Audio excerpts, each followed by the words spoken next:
One of my greatest childhood memories was going to the carnivals and fairs back home. There were so many different smells and noises that were unique to the area. There was also a creepy air to the place.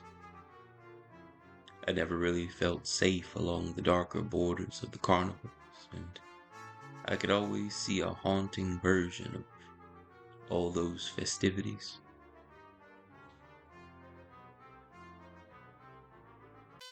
Nathaniel, his mother called. We have to go now. We don't want to be late. She was calling her son to get out of the door. They were going to the city's carnival. Nathan had been to a few of the fairs around the area, but never one as big as this one was supposed to be. This one was going to be so much more different than anything he had seen before. At least that's what his mom said. She said that after they had gone on all the rides and played all the games, there would be a parade that her parents took her to when she was a little girl. Nathan thought to himself that it must be good if his mom could still be so excited about something so long ago. Maybe there would be candy or even a few prizes. Whatever was going to be there, one thing was for certain. He wouldn't find out unless he left the house. He stepped out of the doorway, clad in a thick jacket and jeans to protect him from the chilly November wind. It whipped at the house and trees, causing even the smallest ones to shiver a little bit. Nate's neck was wrapped snugly with a red scarf that his grandparents had picked out for him. He climbed into the vehicle, ready to get off to the fun evening. His mother's van smelled like her morning coffee. The aroma of coffee beans, cream, and sugar opened his eyes and woke him up. Is there going to be candy? His mother answered yes as she giggled. Are there going to be animals and people too? Again, she answered yes. This was the tone of the entire car ride. He introduced an army of playful inquisitions that would have been answered at the end of the journey. No answers his mother gave him could have prepared him for the wonderful display of lights and fun. The Ferris wheel towered over everything. There were bumper cars, spinning cups, and water gun games. Mini coasters and carnival games were all coated with strings of lights and sounds to attract each of the families. Many of these stations handed out prizes. Kids were everywhere with large stuffed animals. Nathan couldn't wait to win one of his own. He dragged his mother over to one of the booths, chanting, I want a bear. His smile was bright with childish vigor. She responded to him that they could play, but the parade would start soon, so they had to hurry.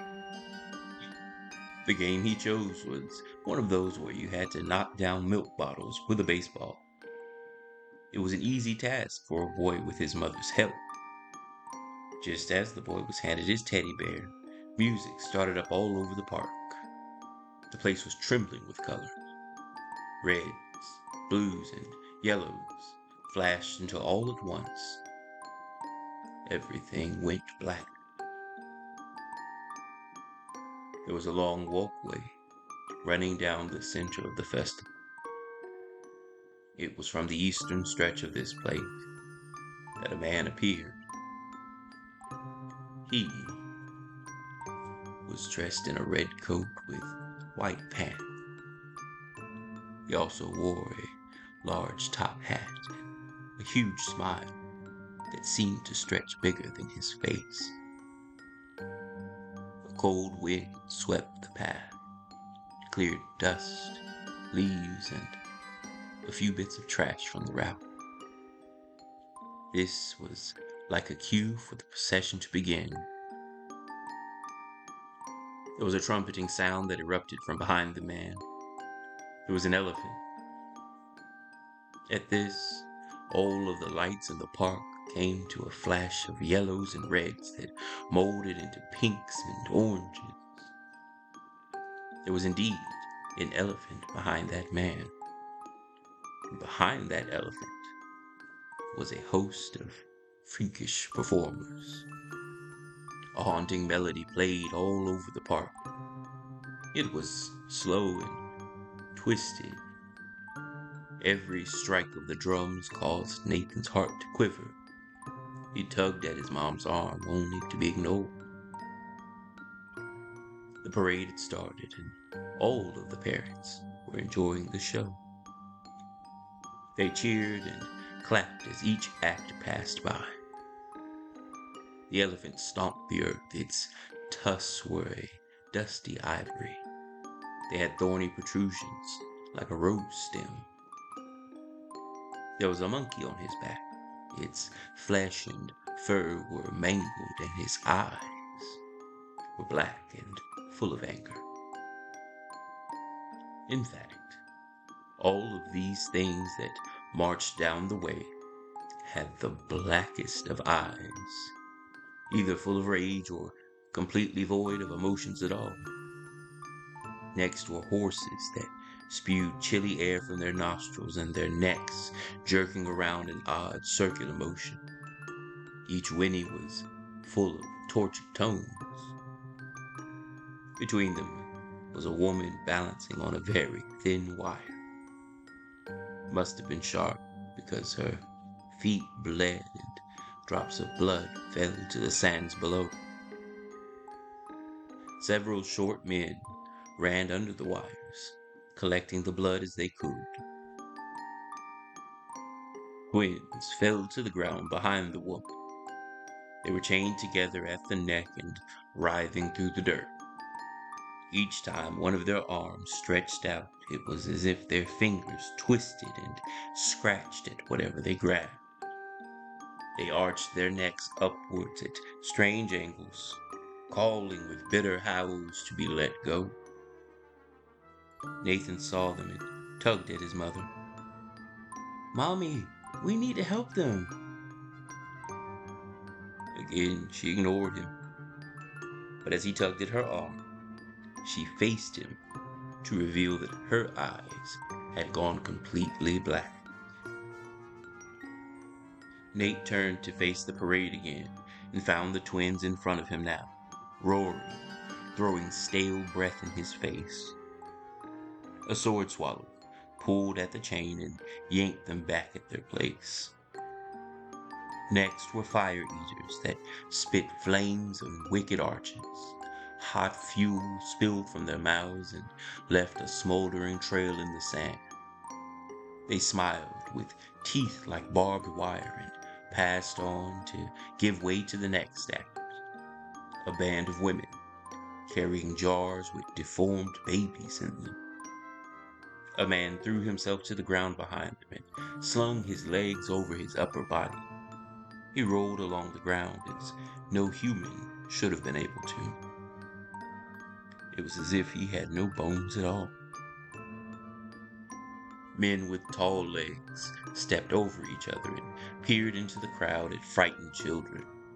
This entire bunch was dressed in colorful, dirty clothes.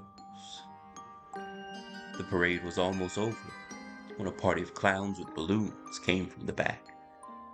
They handed them out to all of the children. As the balloons were taken, they grew.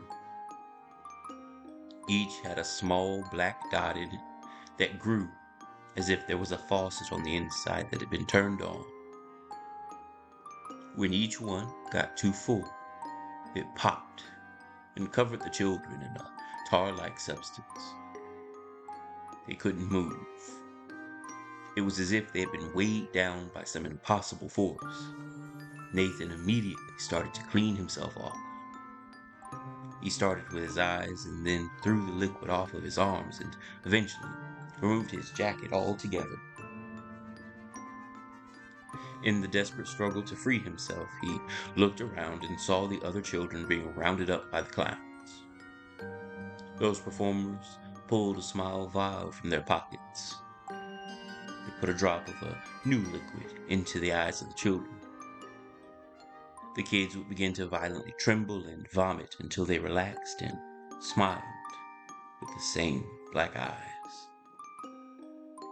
After Nathan saw this, he rose to his feet and looked at his smiling mother. She looked back at him and said, "Don't worry, honey. It'll all get better." This motivated him to hurry even more and clear the last bit of the oil from his clothes. He took off running through the crowds of adults who tried to grasp at his clothes. Behind him were the rattling chains from the twins who had been let loose on him. They crawled along the earth, pulling their twisted bodies along the ground. Their snarls trailed him through the booths. He wove through the curtains and tables until he was able to lose the monsters. He quickly and quietly ran to the van and hid himself from the people of the carnival. Nathan ducked over into the driver's seat and felt his heart about to jump from his chest. It was in a quiet moment of examination that he heard his pulse so thickly beat in his chest that he was startled by the twins as they ran into the side of the vehicle. They clawed at the windows and climbed over the roof. And without warning, they disappeared into thin air. The area was left silent, and he noticed that the park was now dark and without life. He noticed a female figure walking over to the car. It was difficult to tell who it was because his breath had fogged the windows. He watched her as she went over to the passenger side door and slammed a hand against the glass. Slowly, she walked over and got to the driver's side door. Her face pressed against the glass. It was his mother. She smiled and she said, "It'll all be over soon." Behind Nathan, there was a mass of red with a black top hat.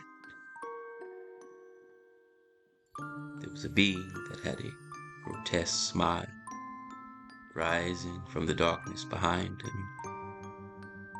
It was the ringleader from before, and Nathan could now see him in the rearview mirror. Before he could turn to face him or to escape the car, he was snatched into the back seat. His feet kicked violently and knocked down the mirror, and all at once, his body felt limp. He was silent, shuffled back into his seat as if nothing happened. He sat there, right beside that man, and exchanged a smile. His eyes were now blackened, and the man left the car. Nathan's mother got in, and they drove off. Nathan got older, and one day he had a son. And one day in November, he came to him saying, "There's somewhere that I want to take you."